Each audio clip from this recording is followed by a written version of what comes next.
I remember the exact moment my heart cracked open like glass shattering in slow motion, while my little boy lay on an operating table, fighting for his life. My phone buzzed in my shaking hand. The message lit up the dim waiting room. Send $6,000 right now. Your sister's dream wedding venue book's out today. Don't make us lose the deposit. Then another bubble before I could even breathe. And whatever you do, don't tell anyone you're tight on money. It's humiliating for the family.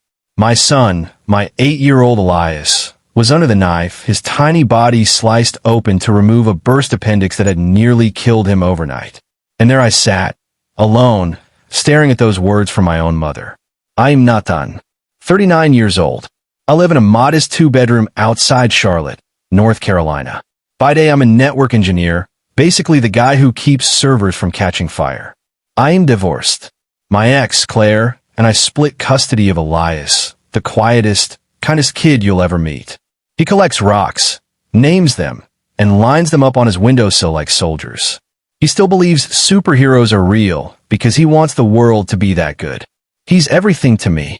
You'd think that would matter to my family. You'd be wrong.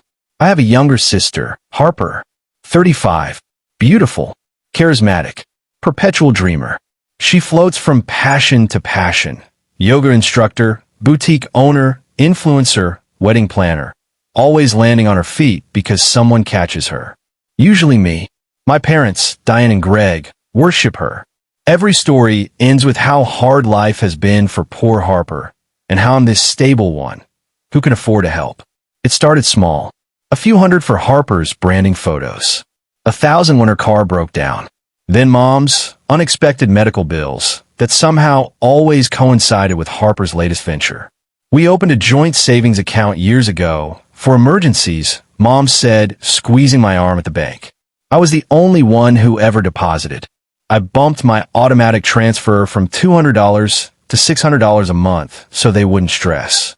I paid for Harper's engagement party. I covered half my parents' new HVAC when theirs died.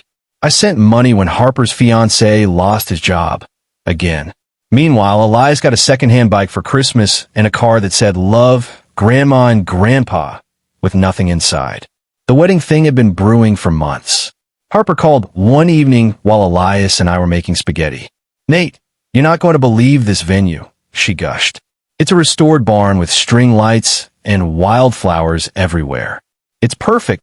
I stirred the sauce, smiling at Elias mouthing the words to his favorite cartoon theme. "Sounds amazing," I said. "We need the deposit by next week. $6,000 or we lose it. Mom and Dad are helping, but you know how tight retirement is." I froze. $6,000? Just this once?" she pleaded. "You make real money. You don't even have a wedding to pay for." I glanced at Elias dancing with a noodle like a microphone. "Harper, I'm saving for Elias's college. And braces are coming up." She sighed sharp. "God, Nate, it's always about money with you. Can't you just be happy for me?" Mom got on the line next. "We're all chipping in. It's family. You don't want to be the reason your sister's dream falls apart, do you?" I said no, quietly, firmly. The punishment was immediate.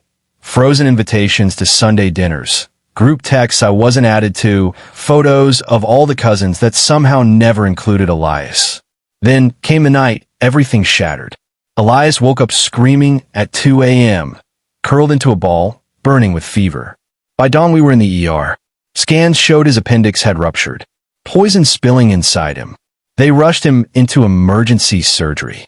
Claire was out of state for work. She raced to get a flight, but wouldn't make it in time. I texted my parents. "Elias is in surgery now. Ruptured appendix. At Carolina's Medical. Please come." Mom replied 20 minutes later. Praying. That was it. I sat in that plastic chair for hours, watching the clock crawl, smelling antiseptic and fear. A nurse touched my shoulder. "Any family on the way, Dad?" I looked at the empty seats around me. "No, y whisperat. Just me." That's when the text came. $6,000. Wedding venue. Don't embarrass us. I stared until the words blurred. Something inside me went very still. Not rage. Not yet. Just clarity. Cold. Sharp. Final. Elias came through surgery like the fighter he is.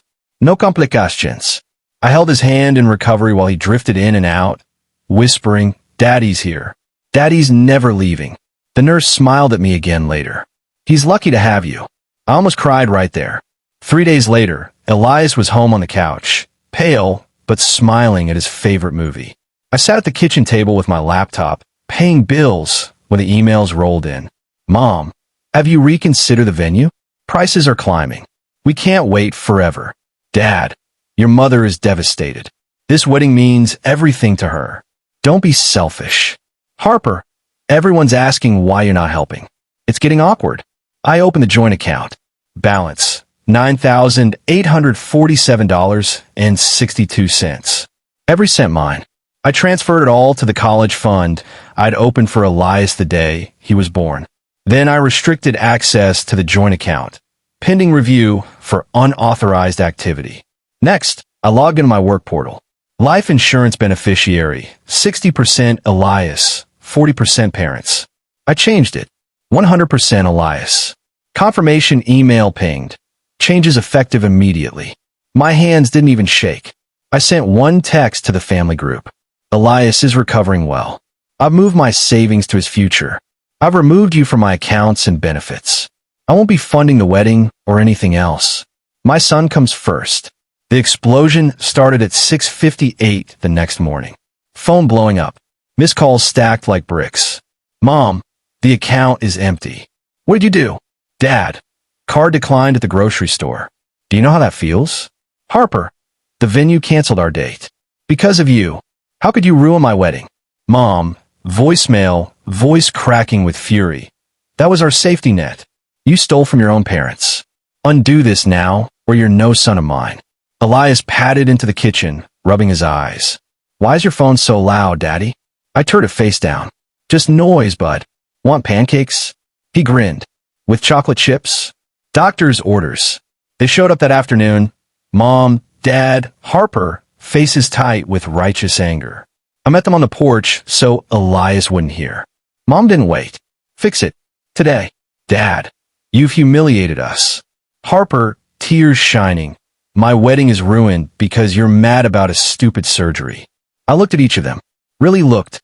"You texted me for money," I said quietly, while my son was septic on an operating table. "You didn't ask if he was alive.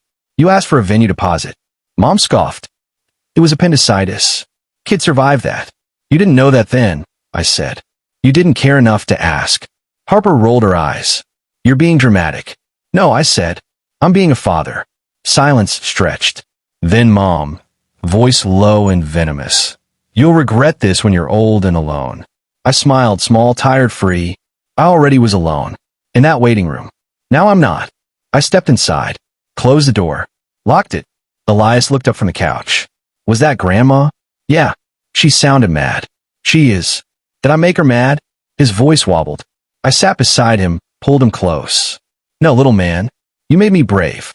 We watched cartoons." He fell asleep against my shoulder, breathing steady. The texts kept coming for days. Guilt, rage, bargaining. I didn't reply. Sometimes family isn't the people who share your blood. Sometimes it's the ones who show up when the monitors beep too slow. Sometimes it's just you and an 8-year-old who believes the world can still be good. I protected him. I protected us. If this were you, sitting alone while your child fought for his life, getting a bill instead of a hug, would you have kept paying? Or would you have finally drawn a line? Tell me in the comments. I need to know I'm not the only one who chose my kid over everything else.